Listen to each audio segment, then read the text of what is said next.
Taste the Daily.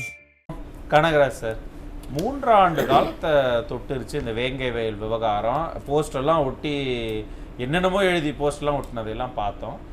ஒரு நாள் முன்னாடி கேட்குறாங்க எங்களுக்கு இன்னும் கால அவகாசம்னு, அடுத்த நாளே டக்குன்னு கொண்டு போய் அறிக்கையை சமர்ப்பணம் பண்ணுறாங்க. இது பெரிய பேசு பொருளாகுது. திடீர்னு பார்த்தா கூட்டணி கட்சிகள்லாம் வந்து இல்லை சிபிஐ விசாரணை வேணும் அப்படின்னா என்ன இது?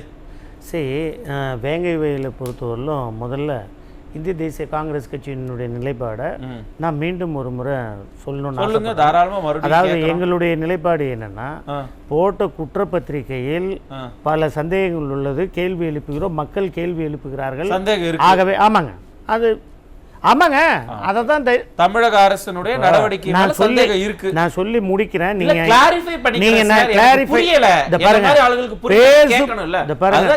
மிஸ்டர் மனோஜ்குமார் கோபால் கொஞ்சம் நான் பேச விட்டு அதுக்கப்புறம்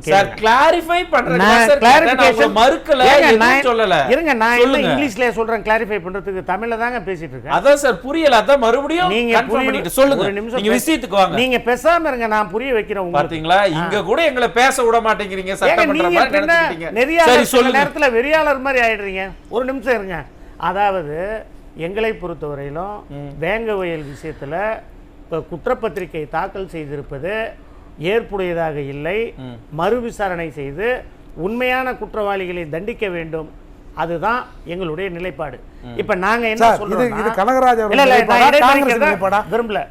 இந்திய தேசிய காங்கிரஸ் கட்சியின் தலைவருடைய நிலைப்பாடு கேள்விக்குரியது, சந்தேகத்துக்குரியது, மறு விசாரணை வேண்டும் என்று எங்களுடைய தலைவர் செல்வ பெருந்தகை அவர்கள் அறிக்கை சொல்லியிருக்கார். இது என் கையில இருக்கு. பாருங்க, தமிழ்நாடு காவல்துறை மீது நம்பிக்கை, வேங்கவேல் தமிழ்நாடு காவல்துறை மீது நம்பிக்கை உள்ளது, அவர்கள் தீவிர விசாரணை செய்ய வேண்டும். இங்க பாருங்க, நாங்கள் சிபிஐ விசாரணை கேட்கவில்லை. சகோதரர் மூத்த சகோதரர் ஏர்போர்ட் மூர்த்தி அவர்கள் எப்பவுமே ரொம்ப டீசென்டானவர், இடைமறிக்க மாட்டாரு. இன்னைக்கு ஏதோ இடைமறிக்கல, இப்படி எல்லாம் சொன்னீங்கன்னா இடைமறிக்க மாட்டாங்கன்றல்ல. இல்ல கண்டிப்பா இல்ல, எவ்வளவு நேக்கா யாரும் என்ன கேள்வி கேட்றாதீங்கன்னு இவ்வளவு இல்ல சார்.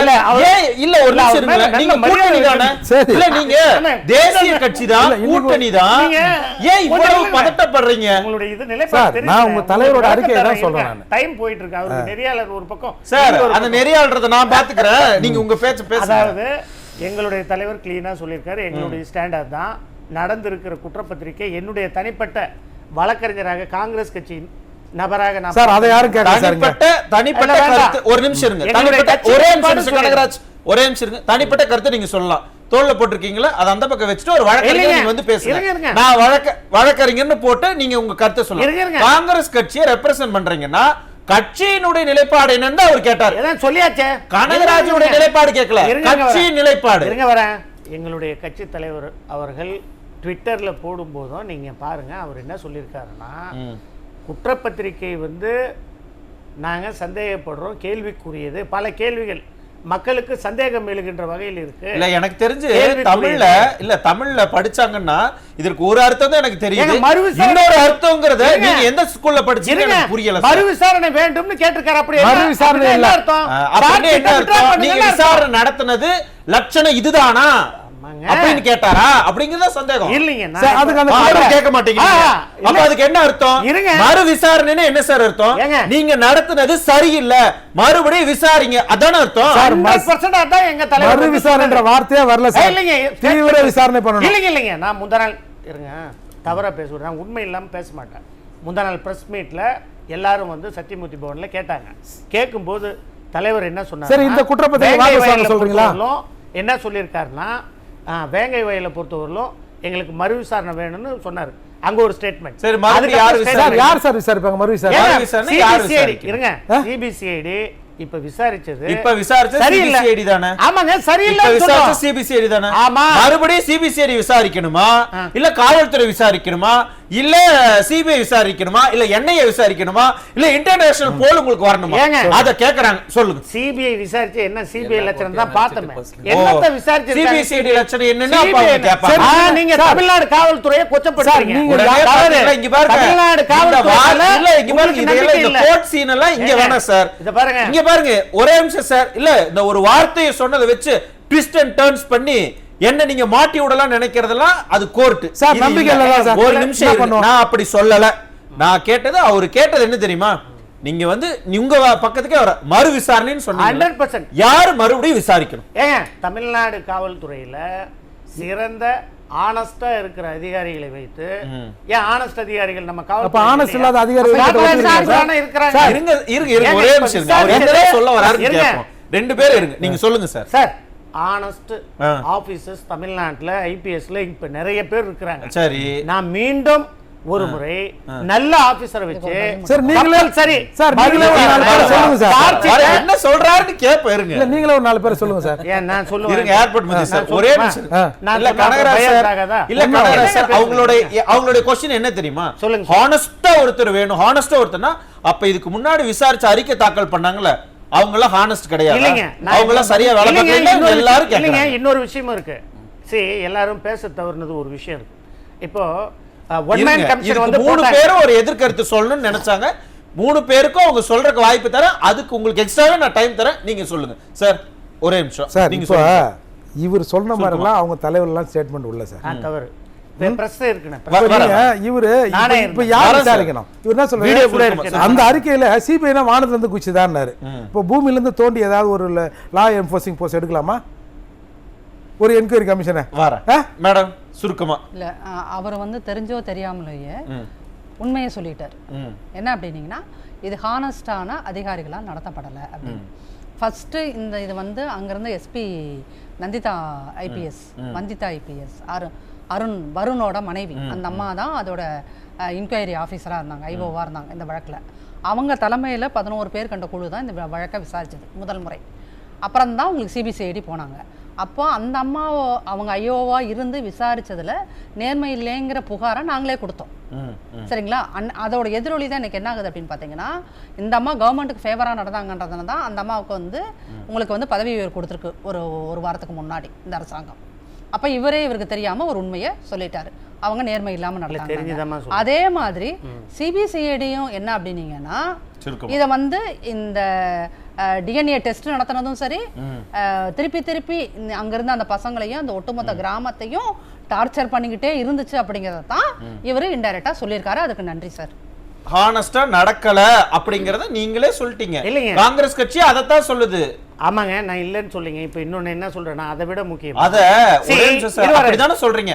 ஹானஸ்டா இல்லைன்னு சொல்றீங்க. அதுக்கே நம்மளுடைய போலீஸ் நல்லா செயல்படுறாங்க, அதற்கு எங்களுடைய பாராட்டு, அதையெல்லாம் சொல்லி நம்மளுடைய போலீஸ் நல்லா செயல்படுறாங்க அப்படின்னு ஒரு பக்கம் சொல்றீங்க.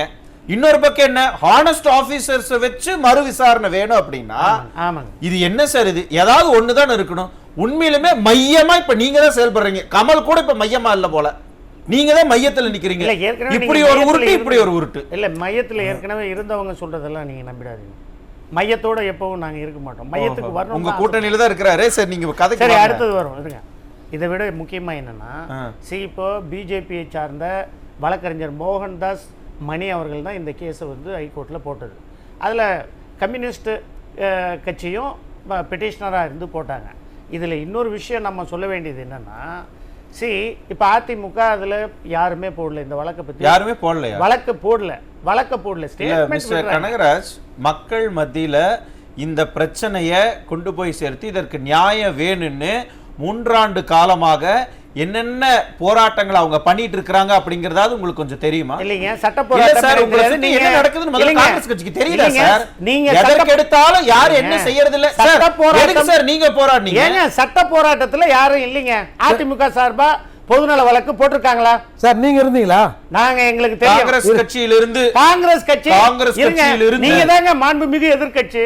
ஏங்க நீங்களே போடல. இல்ல, எனக்கு என்னன்னா ஒரே நிமிஷம் கனகராஜ். அப்ப காங்கிரஸ் எந்த பொறுப்பு இல்ல மிஸ்டர் கனகராஜ். ரெஸ்பான்சிபிலிட்டி எடுத்துக்கீங்க சார். அப்ப நீங்க ஆளே வேங்கவேல் பிரச்சனைல வழக்கே போடல. காங்கிரஸ் பிஜேபி வழக்கறிஞர்கள் மோகன்தாஸ் மணி போடுறாங்க. இப்ப மட்டும் பிஜேபியை வந்து காங்கிரஸ் கட்சி இப்படி தூக்கி பிடிக்குதுன்னா, தூக்கி பிடிக்கல. ஒரே நிமிஷம் ஒரு நிமிஷம் இருங்க. ஒரே நிமிஷம் இருங்க. இந்த அண்ணா யூனிவர்சிட்டி வழக்கு இருக்குல்ல, அதுக்கு முதலால யாரு வழக்கு தொடுத்தது? அதிமுக வழக்கறிஞர் தானே வழக்கு தொடுத்தாங்க. அப்ப வந்து நீங்க சொல்ல வேண்டியது யார் அந்த சார்னு ஃபர்ஸ்ட் வழக்கு தொடுத்தது அதிமுக தான். அவங்க தான் பிரதான எதிர்க்கட்சி, அவங்க வழக்கு தொடுத்துட்டாங்க, நீங்க முதல்ல அந்த கேஸை முடிச்சு வைங்க. கேட்டீங்களா? அப்ப ஏன் வேங்க வயலுக்கு மட்டும் வரல? இது என்ன சார், சார் இது தெரியலையே. என்ன? நீங்க ஏன் அவங்க வரல? ஏன் வரல? அதுக்கு சார், ஏன் ஏன் வரல? வரல? ஏன் வரல? அதுக்கு அதுக்கு வரல. வரல சார், கேள்வியா? அண்ணா ஒரு நிமிஷம் யூனிவர்சிட்டிக்கு இவ்வளவு வரல. நேரம் சொன்னீங்க. வேங்க வயலுக்கு ஏன் வரல? காங்கிரஸ் ஏன் கட்சி வரல? வந்தவங்களுக்கு என்ன ஏம்மா, பதில் அது சொல்லுங்க? அதிமுக சொல்லிட்டு ஒரே போறீங்க. வந்தவங்களுக்கு என்ன இல்ல, இல்ல, பதில் நீங்க சொல்லுங்க? அதிமுகவா இருந்து பதில் சொல்றீங்களா? ஆமா, மிஸ்டர் வந்தவங்களுக்கு கனகராஜ், நீங்க என்ன பதில் ஒரே சொல்லுங்க? நிமிஷம் இருங்க மிஸ்டர் கனகராஜ். இவ்வளவு நேரம் சொன்னீங்கல்ல, செல்வ பெருந்தகை அவர்கள் எக்ஸ் தளத்துல சொல்லியிருக்காரு, ட்விட்டர்ல போய் பாருங்கன்னு. அதிமுகவோட ட்விட்டர் எடுத்து பாருங்க, எதிர்க்கட்சி தலைவரோட ட்விட்டர் இங்க இப்ப எடுத்து பாருங்க. வேங்கை வயலுக்கு எத்தனை அளவுக்கு கண்டன அறிக்கைகள், சட்டமன்றத்தில் அவருடைய உரையை எடுத்து பாருங்க, எந்த அளவுக்கு கண்டனத்தை திமுகவுக்கு கேள்விகளை விமர்சனம் பண்ணி கேட்டிருக்கிறாரு அப்படின்னு. ஆனா நீங்க அது எல்லாத்தையும் கட் பண்ணி ஒத்த ட்வீட்டுக்கு வச்சுட்டு எப்படின்னா இப்ப வெளியில ஒரு வந்து போறாங்க. அவங்க யாரு ஏதாவது பேசுனாங்களா? ஏங்க? நீங்க தான் எல்லாத்தையும் அழிக்கிறீங்களே. ஏங்க? சட்டமன்றத்துல பேசுறது கூட வெளியில தெரியக்கூடாதுன்னு வைக்கிறீங்களே. இருங்க. அப்புறம் எப்படி சார் உங்களுக்கு எல்லாம் தெரியும்? சரி, இப்ப இன்னொரு குற்றச்சாட்டு. இல்ல ஒரே நிமிஷம் இருங்களேன். நீங்க எவ்வளவு பதில் அழகா சொல்ல மடை முடியல, மாத்துறீங்க என்ன பாத்தீங்களா? குற்றச்சாட்டு ஏங்க, கேட்கறீங்க? பதில் எவ்வளவு அழகா மடை மாத்துறீங்க பாருங்க. இடைமறிக்கிறது. நான் கேட்கிறது என்னன்னா, பேசும்போது இடைமறிக்கிறது. உங்களுடைய கூட்டு மிஸ்டர் கனகராஜ் இங்க பேசுங்க. அவர் சொல்லும் இல்ல போது அங்க மிரட்டாதீங்க, அங்கெல்லாம் மிரட்டாதீங்க, இங்க பேசுங்க. சகோதரியை மிரட்ட முடியாது. ஏங்க இல்ல அதுக்கு இங்க வாய்ப்பு அவங்கெல்லாம் கிடையாது. என்ன கூட பவர்ஃபுல்லுங்க. நீங்க இல்ல வேற மிஸ்டர் ஏங்க கனகராஜ், கோத்து விடுறீங்க? கூட்டணி கட்சிகள் சொல்லுங்க. விசிக வந்து வெளியில வந்து இப்ப பேசுறாங்க. 3 ஆண்டு காலம் அவ்வளவு விமர்சனத்தை தாங்கினாங்க. இப்ப அவங்க வந்து பேசுறாங்க. கம்யூனிஸ்ட் வெளியில வந்து சிபிஐ விசாரணை வேணும்னு கேக்குறாங்க. ஏன்? அப்ப தமிழக அரசு மேலையும் தமிழக அரசினுடைய நடவடிக்கை மேலையும் உங்க கூட்டணி கட்சிகளுக்கே நம்பிக்கை போயிருச்சு. சரி. புரியுதா இல்லையா? இல்லைங்க, நீங்க இப்போ போயிருச்சா இல்லையா சார்? அது இல்லைங்க, சொல்லுங்க சார். ஏம்மா நீ போயிருச்சா இல்லையா? இருமா, சொல்லுங்க. நீங்க நெறியாளராமா இருமா ஒரு நிமிஷம். அதாவது அவரு ரொம்ப ஃபாஸ்டா இருக்கு சார் பதில சொல்லுங்க. அதாவது இப்ப என்ன பிரச்சனைனா, இப்படியே இதுக்கு முன்னாடி என்ன குற்றச்சாட்டு வச்சீங்கன்னா, கூட்டணி கட்சிகள் வந்து அரசாங்கத்தை எதிர்த்து எந்த ஒரு விஷயத்தையும் கேட்பதில்லை, அவர்கள் எஜமானர்கள், இவர்கள் வந்து அவர்கள் கேட்பதை சொல்லுவதை செய்கின்ற இடத்தில் இருக்கின்றார்கள்னு ஒரு பெரிய குற்றச்சாட்டு மனசுக்குள்ள இருக்கிறதெல்லாம் வெளியில இல்ல, வந்து அப்படி ஒரு குற்றச்சாட்டு வச்சேன். இப்ப என்ன மாறி இருக்கு உங்க தலைப்புலயே பாருங்க. அதாவது திமுக மீதுள்ள அதிருப்தியால் 2024 மீண்டும் வரப்போகும் அதிமுக கூட்டணி திசை மாறுகிறதா? வேங்கையில் வயல் விவகாரம் சார், இதெல்லாம் நான் படிச்சது, இத படிக்கிறதுல இவ்வளவு நேரம் ஏங்க, நீங்க கேட்டீங்களா? தான் இந்த டைட்டிலே போட்டிருக்கீங்க. கூட்டணி கட்சிகளே வந்து இன்னைக்கு களத்துல இருக்குதுன்னு சொல்லிட்டீங்க. அப்ப இதுக்கு முன்னாடி வரல இல்ல சார், இப்ப இருக்கு. முன்னாடியும் சொல்லிட்டு தான் இருந்தாலும் திமுக இருங்க. ஒரு நாள் தனித்து ஆட்சி அமைச்சு ஆட்சியை பிடிச்சது கிடையாது. 100% கூட்டணி கட்சிகளோடு சேர்ந்து தான் ஆட்சி 100% பிடிச்சிருக்காங்க. இன்னைக்கு இருங்க சார், தலைப்பை பத்தி நீங்க கேள்வி கேட்டீங்களா? அதுக்கு தான் வெல்கம் சொல்லிட்டு சொல்லுங்க. இருக்கேன். இன்னைக்கு அதே கூட்டணி கட்சிகள் யாரெல்லாம் திமுகவை தூக்கி தாங்கி பிடிச்சீங்களோ அதே கூட்டணி கட்சிகள் வெளியில வந்து கேள்வி கேட்கறாங்கன்னா திமுகவுடைய அஸ்திவாரம் ஆடுது அப்படின்னு மக்கள் கண்டுபிடிச்சிட்டாங்க. இல்லைங்க, அந்த மாதிரி நம்ம எடுத்துக்க முடியாது. வேற எந்த மாதிரி நாங்க இருங்க, அதாவது கூட்டணி கட்சிகளாக இருந்தாலும் தைரியமாக ஜனநாயக முறையில் கூட்டணி தர்மத்தை கடைபிடித்து தவறு நடந்தால் கேட்கும் இடத்தில் கட்சிகள் இருக்கின்றது. இந்திய தேசிய காங்கிரஸ் கட்சியும் இருக்கிறது. அப்படி கூட எடுத்துக்கலாம். சரி, அதுக்கு மட்டும் ஜனநாயகம். ஓகே, கேள்வி கேக்குறீங்க, பதில் கிடைச்சிருச்சு. ஆமாங்க, என்னங்க பதில் கிடைச்சதா? சரி, நானுமே சார் முதல்ல கேள்வியே ஒழுங்கா கேட்கல சார். அவங்க பதில் வந்து எப்படி சார் பதில் வரும்? பதில் வந்து என்ன கேள்வி கேட்டீங்க? இருங்க, கேள்வியே தப்பு. இன்னும் நான் கேள்வியே சரியா கேட்கல. இருங்க, நான் ஏர்போர்ட்டுக்கு இன்னும் வரல, ஒரு நிமிஷம் இருங்க. அதாவது இப்போ நம்ம என்ன சொல்றோம்னா, அதுல இன்னொரு விஷயமும் இருக்கு. ஒன் மேன் கமிஷன் வந்து ஓய்வு பெற்ற நீதிபதி சத்யநாராயணா தலைமையில் ஒரு அறிக்கை தாக்கல் செய்யப்பட்டுள்ளது. அந்த அறிக்கை வந்து இன்னமும் வெளிவரல, சீல்டு கவர்ல கொடுத்தாங்க, அதையும் வெளியிடணும். சரி, எவ்வளோ அண்டர் பிரஷர்ல இருந்தாங்க அப்படிங்கிற அந்த விளக்கம் கூட அதுல இருக்கு தெரியுமா? என்னங்க, எவ்வளவு பிரஷர்ல அந்த ஆணையம் வந்து விசாரணை மேற்கொண்டாங்க இந்த அப்படிங்கிறது கூட பெரிய பேசுபொருளா இல்லைங்க. ஆமாங்க, ஞாபகம் இருக்கா இல்லையா உங்களுக்கு? மறந்துருப்பீங்க. இல்லைங்க, நான் இப்ப என்ன சொல்றேன்னா, சார்ஜ் ஷீட்டை அவங்க புதுக்கோட்டை கோர்ட்ல ஒரே போட்டுருக்கணும், கனகராஜ் போடாம ஸ்ட்ரைட்டாவே ஹைகோர்ட்ல சார்ஜ் ஷீட்டை பத்தியோ இங்க நடந்த நடவடிக்கை ஒரே நிமிஷம் சார், நீங்க தாக்கல் செய்த குற்றப்பத்திரிக்கையோ அலசி ஆராயல. நான் இங்க என்னன்னா, மக்களுக்கு ஒரு பிரச்சனை, அரசு அதுக்கு நடவடிக்கை எடுக்கல. 3 வருஷம் கழிச்சு திடுப்புன்னு அவசரமா ஒரு 3 பேரை எழுதி இந்தாங்க இவங்க தாங்க அப்படின்னு போடுறாங்க. உடனே இங்க கொந்தளிக்கிறாங்க. இது அரசியல் களத்துல என்ன பிரச்சனைகளை ஏற்படுத்துங்கிறதா என் கேள்வி. ஆனா அந்த அரசியல் களத்துல ஏற்படுற பிரச்சனையை அப்படியே மூடி மறைக்கணும்னு நீங்க நினைக்கிறீங்க பாத்தீங்களா? இதுல இருந்தே தெரிஞ்சிருச்சு இங்க என்னமோ இருக்கு கூட்டணிக்குள்ள அப்படிங்கிறது தெரிஞ்சு போச்சு. ரொம்ப நன்றி சார். நீங்க புரியாம பேசினா கூட அதுக்கு பின்னணியில் இருக்கிற நோக்கம் இருக்குல்ல, எங்களுக்கு ரொம்ப நல்லா புரிஞ்சுச்சு. நன்றி கனகராஜ் சார். ஐஐடில இருந்த டைரக்டர் ரிசர்ச் ரிப்போர்ட் இல்லாமலே பசு கோமணத்தை, அதாவது பசு கோமியத்தை எல்லாரும் குடிக்கலாம் தப்பு இல்ல அப்படின்னு சொன்னாரு. அத பத்தி நம்ம விவாதம் நடத்திப்போமா? திராவிடத்தை பத்தி பேசுறாங்க. அண்ணா முன்னேற்ற திராவிட கழகம் அரசியல் விவாதம் பண்ணிருக்கா? பசுவை வைத்து அரசியல் பண்றது ஒரு கட்சினா, இப்ப இங்க அதே பசுவை வச்சு நீங்க உங்களை பாதுகாத்துக்கிறீங்க பாத்தீங்களா? உடனே அவங்க சொல்லுவாங்க உங்களுக்கு அவங்க வித்தியாசமே இல்லமா. அதுதாங்க பசுத்தோல் போர்த்திய புலி யாருன்னு தெரியும். 26ல தெரியும் சார். கனகராஜ் சார், உங்களுக்கு ஒரு எச்சரிக்கை சொல்லி இருக்காங்க, பார்த்து இனியாவது சூதானமா இருந்துக்கங்கங்கறாங்க. ஒரு வருஷம் வேற இருக்கு. இது இப்ப கிட்ட உட்காருதா கொஞ்சம் தள்ளி உட்காருன்னு சொல்லி இல்ல உங்களுக்கு புரியலையா? இல்ல புரியாத மாதிரி நடிக்கிறீங்களா? இல்லைங்க, எனக்கு ஒன்றும் புரியல. நீங்க என்ன சொல்றீங்க? கூட்டணியில இப்ப திமுகவோட எச்சரிக்கையா இருங்கன்னு சொல்ல வரீங்களா? அந்த மாதிரி எல்லாம். ஓ, இதே இவ்வளவு புரிய வைக்க வேண்டி இருக்கு. அது எங்களை பொறுத்தவரையிலும் நாங்கள் என்ன சொல்கிறோன்னா, கூட்டணியில் இருந்தாலும் 26ல் அவர்கள் கூட்டணியில் திமுக கூட்டணியில் இருந்தாலும் இருந்தாலும் ஓகே ஆமாங்க. அரசியல் இருங்க, இருந்தாலும் இப்போ எல்லாரோட அனுமதியோடும் சொல்றேன், அரசியல்ல எது வேணாலும் நடக்கலாம். சோ அதை இப்ப நம்ம ஆருடன் சொல்ல முடியாது. நன்றி சார். நீங்க சகோதரி நாச்சியால் சுகந்தி அவர்கள் ஒரு போற போக்குல ஒரு குற்றச்சாட்டை வச்சாங்க. என்னன்னா, ரஞ்சன் குமார் SC/ST தலைவர் வந்து திமுக அரசாங்கத்தை வேங்கை வயல்ல பாராட்டுறாரு, தலைவர் செல்வ பெருந்தகை மறு விசாரணை வேணும், முரண்பாடா இருக்கு அப்படின்னாரு. சார் அத மறுக்கிறேன் சார். மறுபடியும் நீங்க அவர் சொல்லாதத சொன்னாங்க எப்படி சார் அக்செப்ட் பண்ணிப்பாங்க? இருங்க அவரே, நான் சொல்லி முடிச்சறேன், பரவாயில்லை, அவர் என்ன வேணா சொல்லட்டும். தீவிர விசாரணை வேணும். அதுதான் என்னங்க தீவிர விசாரணைனா? அப்புறம் என்ன, முடிஞ்ச பிறகு தீவிர விசாரணை வேணும்னா மறு விசாரணை அவ்வளவுதான். தீவிர விசாரணை வேற என்ன? சார்ஜ் ஷீட் போட்ட பிறகு விசாரணை ஏது? ஏங்க விசாரணை என்ன புரியாம பேசுறீங்க? நடக்கிற போது லாதான் சொல்றேன், அண்ணனுக்கும் தெரியும். நான் அத பத்தி சொல்ல தேவையில்லை. காங்கிரஸ் கட்சியை பொறுத்தவரையிலும் திரு ரஞ்சன்குமார் அவர்கள் சொல்லி இருக்கிற ஸ்டேட்மெண்ட் தனிப்பட்ட ஸ்டேட்மெண்ட். ஆனா அதிகாரப்பூர்வமாக எங்கள் தலைவர் சொன்னதுதான் கரெக்ட். முரண்பாடு எங்களுக்கு கிடையாது. சரி சரி. அத நான் வந்து விளக்கத்தை முரண்பாடு இல்ல, எங்க கட்சிக்குள்ளே இருக்கு. இல்ல நன்றி சார். அப்படி பார்த்தா ஓபிஎஸ் இத எதிர்பார்க்கவே இல்ல சார். அப்படினா ஓபிஎஸ் ஒண்ணே, டிடிவி ஒண்ணே, சசிகலா அம்மையார் ஒண்ணே, அதிமுக நாலுன்னு சொல்லாமா? ஏன் உங்களுக்கு பதட்டமா இருக்கு? அதெல்லாம் ஒண்ணு இல்லைங்க. எங்களுடைய நிலைப்பாடு, எங்களுடைய நிலைப்பாடு மீண்டும் ஒரு முறை கூறுகிறோம். நன்றி சார். நாங்கள் அதாவது தீர விசாரித்து உண்மையான குற்றவாளியை மீண்டும் தமிழக அரசு நியாயமான முறையில் நீதியான முறையில் கண்டுபிடித்து குற்றவாளிகளை கண்டுபிடிக்கணும் ஒத்துக்கிட்டீங்கல்ல? 100%. அப்ப இப்ப சொல்லி இருக்கிறவங்க, மென்ஷன் பண்ணி இருக்கிறவங்க நம்பிக்கை இல்ல. நன்றி நன்றி நன்றி.